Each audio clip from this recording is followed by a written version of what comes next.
ignition on. Gonna come to the other side and pull the choke.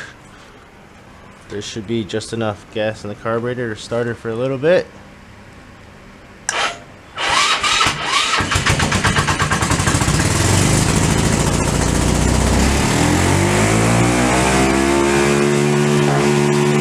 It was at this moment that he knew. He fucked up.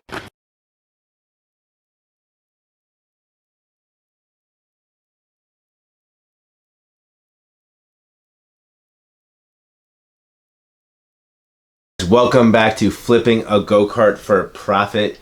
In this series, we're taking this old crusty go-kart that we picked off Facebook Marketplace and we're trying to restore it, fix it, get it up and running, and make some cool cold cash. In this episode, we're covering a ton. So we're going to be going through re-electrical, we're redoing the electrical for this GY6 engine. It's typical in a lot of 150 all the way down to 50cc engines in the mopeds, ATVs. So you see this wiring harness. If you have issues troubleshooting it, I have a few tips that took me hours to resolve. So we'll get into that. We'll check out the state of the oil. What kind of oil does this thing have? And it's a 1995. I don't know what its history is. So we'll check out the oil, see how gross that is. So stay tuned on that. We're also going to be taking off the carb. The first carburetor that has been taken off any engine on this channel you will see here today. We got Charlotte's Web in there and a few other crustaceans. Also, we are getting rid of these gross 10-inch trailer tires. They're like 10-inch by 4, absolutely gross. Ugh, get them out of my face. And instead, we're gonna be throwing on these bad 29-inch tires coming off a RZR Polaris RZR. So I'm really excited to throw on these. We picked up these used on Facebook Marketplace. So for everything that we pick up in this episode, we're going to be keeping a cost tally right down here or right down here. I think this corner is better. So we're going to be keeping a cost tally here because we're focused on profit. And at the end of this episode, we finally get the engine started after days and days of troubleshooting and working on this thing and issue after issue. And we almost caused disaster. So I almost did thousands of dollars of damages easily right off the bat. And irreparable damage to my ego and also to my body. I think I could have got squashed or run over. First, let's dive into this electrical. I don't know anything about this stuff right here just yet. So I'm going through the parts. So we have here, so we got a new CDI, we got a new ignition coil, a new rectifier, new starter relay. This is the lock, magnetic coil. This is going to go in the engine for the starting of it. That's what gets it to turn over. And it did come with this piece too. I can link exactly the one I ordered on Amazon. Now this is more typical for like a bike.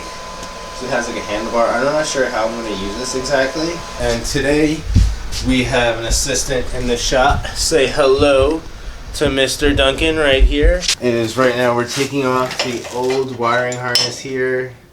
It's a little bit bigger. That's what she said. Kidding, kids show. Okay, so that's one bolty baby. My lefty loosey.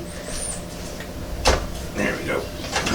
And if I understand this correctly, I should just pull it off. And wait, let me undo this whole spring thing, which I didn't understand. So this little spring thing is directly correlated to why I almost did thousands of dollars of damages. So stay tuned on what it is and why and how I screwed up. Can I pull it through or? Oh, okay. She is off. Let's see. First kind of thoughts here. That seal, it's probably dry. I've never really taken a carb. There's like some spider webs in here, so definitely due for cleaning. We'll take a look at this later. So unfortunately, when you try to fix something that you don't know really anything about, you end up trying to fix things that don't need any fixing. So that's me right here messing with our perfectly good starter. God, check me out. I'm trying to PB blast, which is like this lubricant, trying to get this one nut out that's supposed to stay in. And I'm doing my absolute best to get this damn thing out. And eventually I get smart and I give up. So we just took this off. So there's the pulley cover. Pretty dusty in there. I should probably start looking at how to actually do this. I'm going to take this whole part off and then the stator is back there.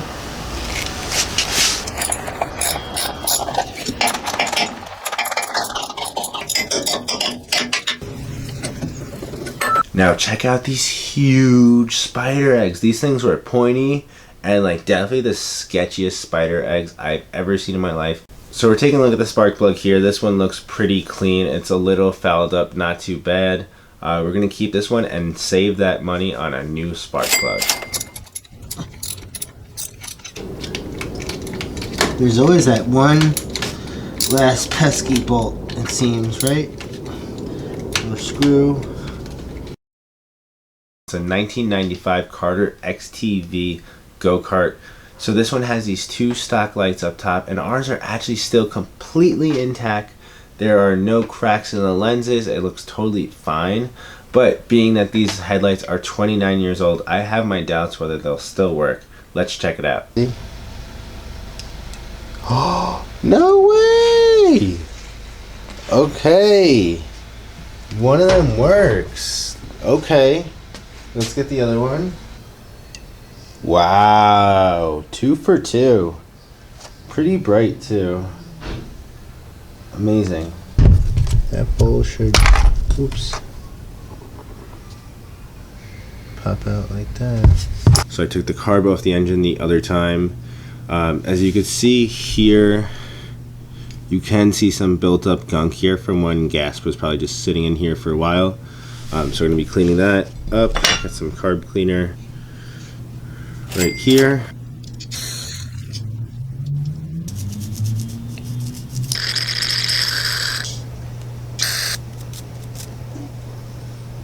Don't worry, I know it's not the right tool to clean a carb.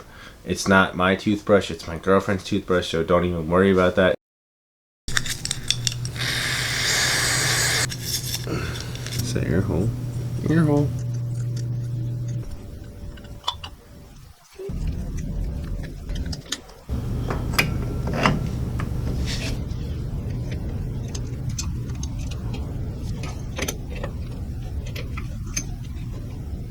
Alright guys, so we're about to do the oil change. How gross do you think this oil is going to be? 1 through 5, comment below.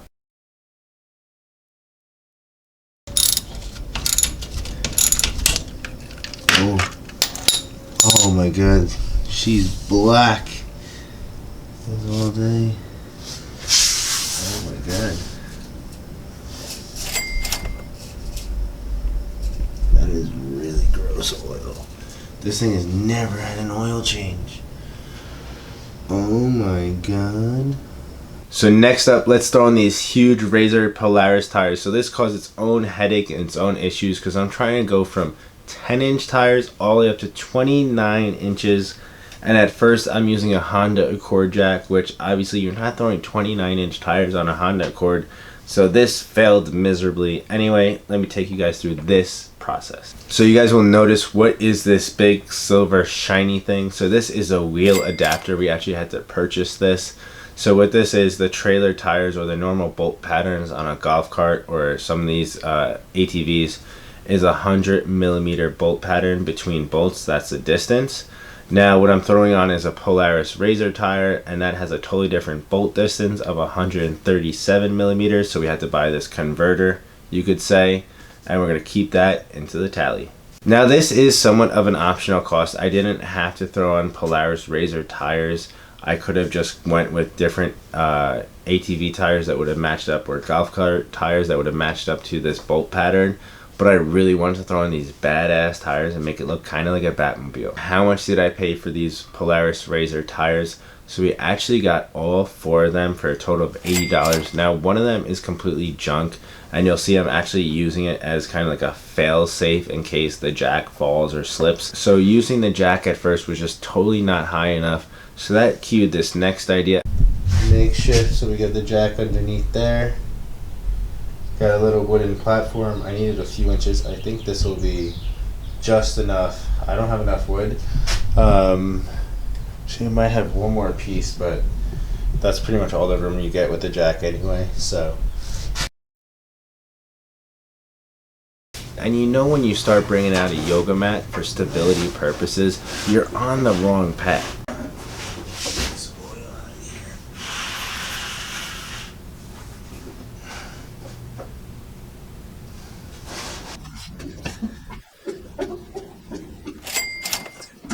Now, if you guys have ever seen a bad idea as bad as this one, you guys are going to love the rest of this series. So I think what I'm going to do is use this dowel. Right here is a captain's chair that's bolted onto a milk carton. And I have like these foam wraparounds it because I use this on my inflatable boat that I have right here.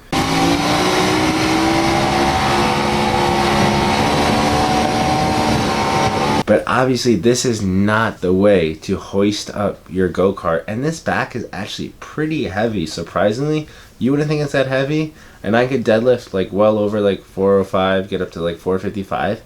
I ain't lifting this shit up.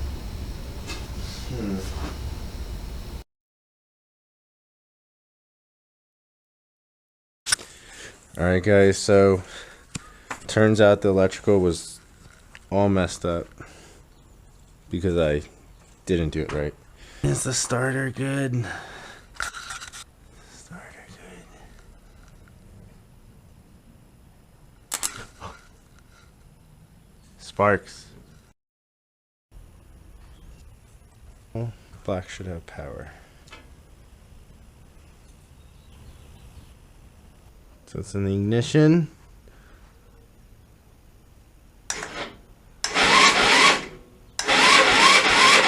So now we just need gas in order to get this started, so let's add some gas. Carburetor right now. Oh.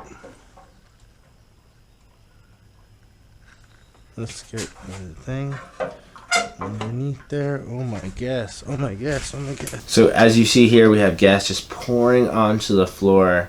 And what's going on here is that the carb float is stuck. So there's this little float thing in the carb, and basically when the gas gets full, it goes like this, and it prevents more gas from coming in. And then when the gas level drops, the float drops and more gas can come in. For whatever reason, mine was stuck, so gas is just coming in, not stopping, onto my flow. Motherfucker, man. So after some tinkering around with the carburetor again, take this thing off, take it apart, what's going on in here, throw that back on. Now we got gas back in there and we're ready to start it up. The moment of truth has come. It was about to start, but it was about to go. Oh my God.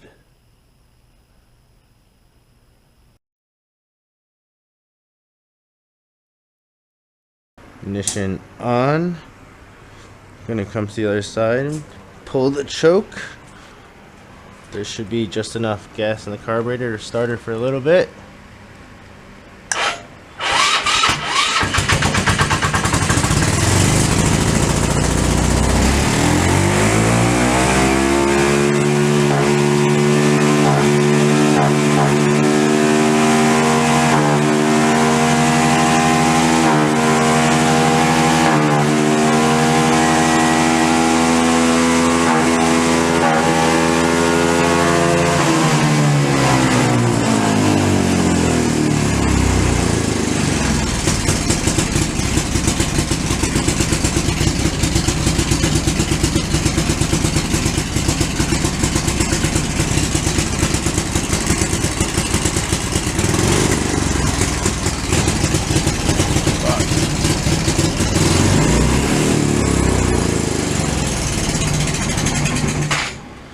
Alright, well thank fucking God. Holy fuck. Car gone. Woo! Thank God that I did not try to start that last night. That would have been so much damage. So when we started her the first night, she wanted to pull, so I knew I had to get her off the ground. I thought when she wanted to pull, it was just like a high idle pull, not like full throttle pull. So when we started her up on the jack stand and she just starts going into full throttle, I am freaking out because the kill switch is not working. I'm trying to get the kill switch to work. It's not stopping. So I'm starting to rip off all these connections and I'm just like praying that it runs out of fuel. So what I did to kind of slow things down was I pulled the choke. So the choke, although it helps start the engine, it's not good when it's running the engine, because what the choke does is it constricts a lot of airflow and it pumps extra gas in there. So it's a fuel rich mixture, but you just don't need gas, you need both to really go. So I'm cutting the airflow and that allows it to cool down a little bit, but I am just like freaking out. I'm trying to hold it on the jack stand and I'm just praying that it runs out of gas very soon.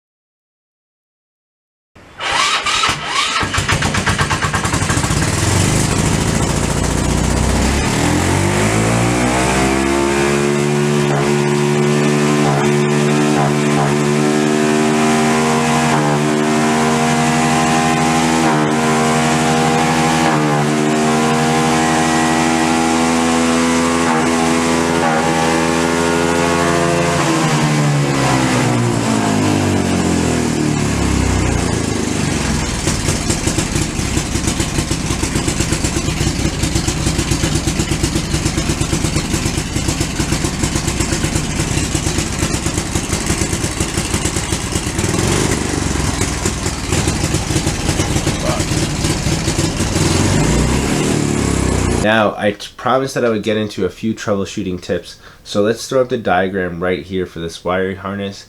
Now, if you guys are having issues with this getting going, let's say if you're not getting it to turn over that engine, make sure obviously all your connections are correct. Make sure your brake line right here is also grounded out and connected when you're trying to start it. I did not have that at first, thus I would not get any power to that ignition coil. I just did purchase this electrical system. Don't be alarmed about me saying the kill switch was not working. The kill switch was not working because I was not doing the right thing. I was pressing it down. I need to push it to the side, apparently. I figured that out in the next episode that you will see in the next time. But anyway, that's it for this episode, guys. Thank you for joining me on this journey. So now we have the engine up and running. And then next episode, we're going to be doing the brakes, as we don't have brakes on this yet. Hilarious, I know. We're also going to be starting to get into the cosmetics of this, get into finalizing the electrical, throwing a few fun lights onto it. We're also going to be sanding it down, maybe get up ready for paint. There's so much we need to do as we get this ready for top dollar flip. So make sure to subscribe, leave a comment if you enjoyed this video, and I'll see you guys next time.